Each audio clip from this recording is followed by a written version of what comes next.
So, Valve just quietly announced the killing off physical Steam gift cards. And the reason's scammers, apparently.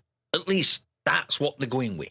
14 years of selling cards in retail stores, and now, suddenly, scammers are too much to handle. Just try not to pay attention to how that decision also happens to eliminate distribution costs, retailer margins, and an entire logistics chain Valve no longer has to pay for. But hey, stop scammers. Alright, you lot. Here's what's happening. And pay close attention, because Valve certainly don't want you to. There were no big announcement, no press conference, and no blog posts. Just quietly updated the Steam gift cards FAQ page, buried in the support section where nobody looks unless they've already got a problem. And now a question, can I buy Steam gift cards from retailers, gets answered with, yeah, but only for a limited time. Wait, what? Yep, outside the Brock News. Just a quiet little FAQ update. They won't be restocking physical gift cards at any retailer, anywhere, and they expect all remaining stock to be gone by end of 2026. Once they're gone, they're gone. Digital gift cards will be your only option. Now look, I'm not going to sit here and pretend scammers aren't a problem. They've been a serious problem for years. Not just on Steam, across every major gift card brand on planet. You got scumbags out there calling up elderly and telling them they owe taxes, or there's a warrant out for their arrests, or the grandchild is in jail and needs bail money, and they convince these poor folk, usually pensioners who don't know any better, to go to the local shop, buy hundreds of quids worth of Steam cards, or Apple cards, or Google Play cards, and read out codes of it phone to some stranger in a call centre on the other side of the world. It's absolutely vile, and it targets most vulnerable people in society and destroys lives. I've seen stories of pensioners losing their entire savings to these animals, and if you're someone who does this for a living, you're scum. So yeah, gift card fraud is a real problem, and I'll give Valve that much. But I'm having serious issues with their approach. Valve says they've tried everything. They've worked with retailers and law enforcement. They've added scam warnings to cards. You know, them big red warnings that say, no legitimate company will ask you to pay with gift cards. They've limited redemption so cards can only be redeemed in currency your Steam wallet region. They've pulled cards from sale entirely in areas where dodgy activity spiked, and scammers just adapted every single time. Fair enough. Scammers are persistent. That's what makes them scammers. But Valve's response to that ain't to try harder, or develop better solutions, or work more aggressively with payment processors to flag serious bulk purchases. Nah, mate. Instead, their response is to bin entire program and tell everyone to go digital. But that's not solving the problem. They're just waving a big white flag while saving themselves a fortune on production, shipping, distribution, and retail management costs. Because let's be honest, physical gift cards aren't cheap to maintain as a product line. You got manufacturing, packaging, shipping to thousands of retail locations across multiple countries, managing relationships with those retailers, handling stock levels, dealing with returns and damaged cards, coordinating activation systems at point of sale. All of that costs money, and it all disappears overnight when you go digital only. See, digital gift cards cost Valve almost naught by comparison. It's all handled through their own platform, their own servers, and their own checkout. There's no middleman, logistics, or retail partners taking a cut, so they get to slash a massive cost centre, consolidate everything into their own digital walled garden, and wrap it all in a lovely "we're protecting customers from scammers" press release. Convenient don't even begin to cover it. And I'm not saying anti-fraud angle is entirely fabricated. All I'm saying is it's doing a lot of heavy lifting as justification for a decision that is almost certainly driven by a spreadsheet, not compassion. There's a whole bunch of other things they could have tried first. They could have done age-restricted purchases at point of sale, introduced ID verification for ID nomination cards, put reduced denomination limits on them so scammers couldn't extract thousands in one go. They could have even introduced tiered activation delays, where out over a certain amount triggers a 24-hour hold before a code goes live, giving victims time to realise they've been had and called the bank.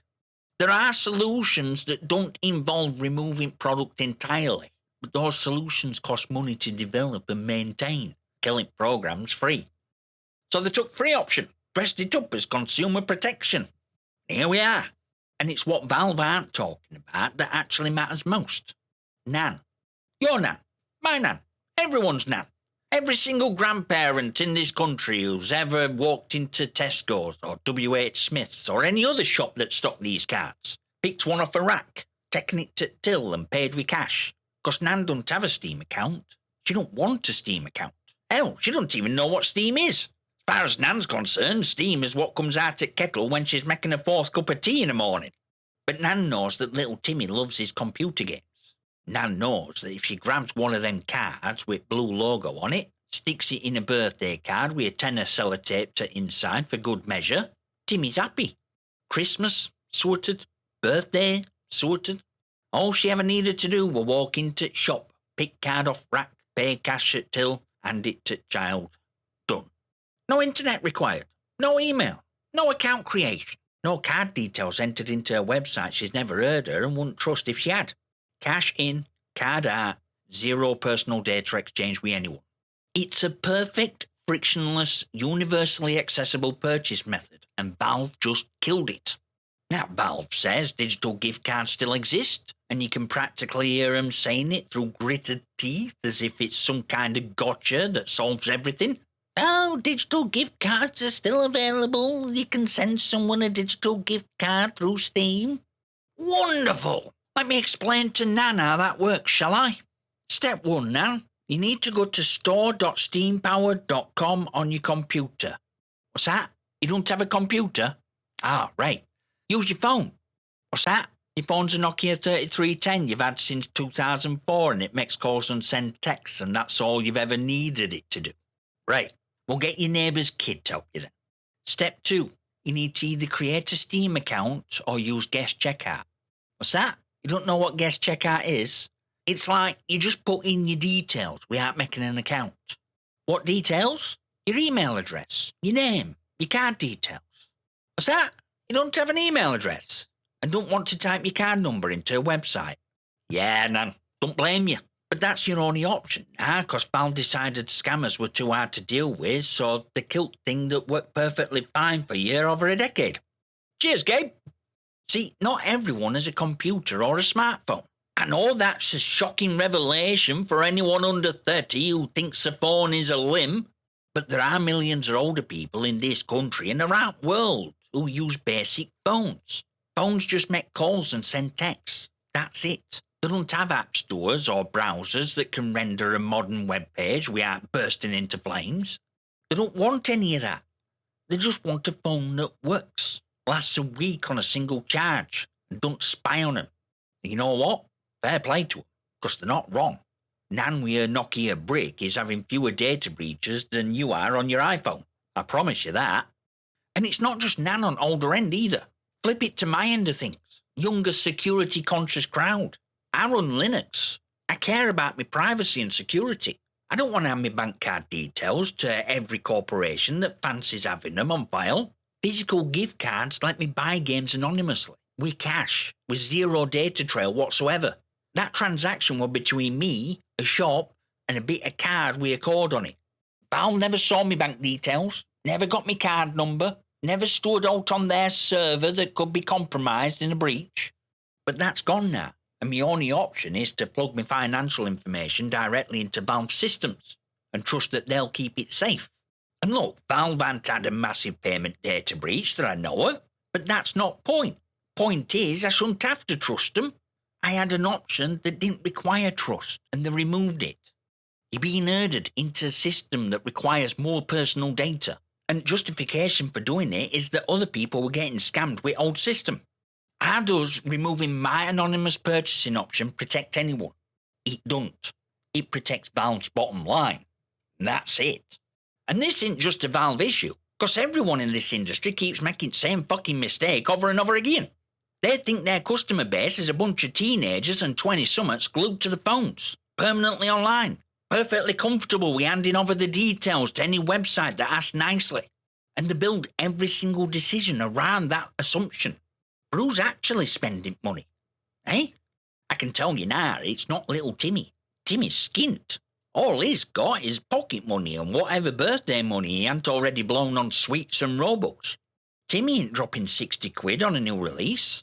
He can't. He's 12. It's mum, dad, more often than not, nan and granddad are buying those games, because they're ones with disposable income to burn.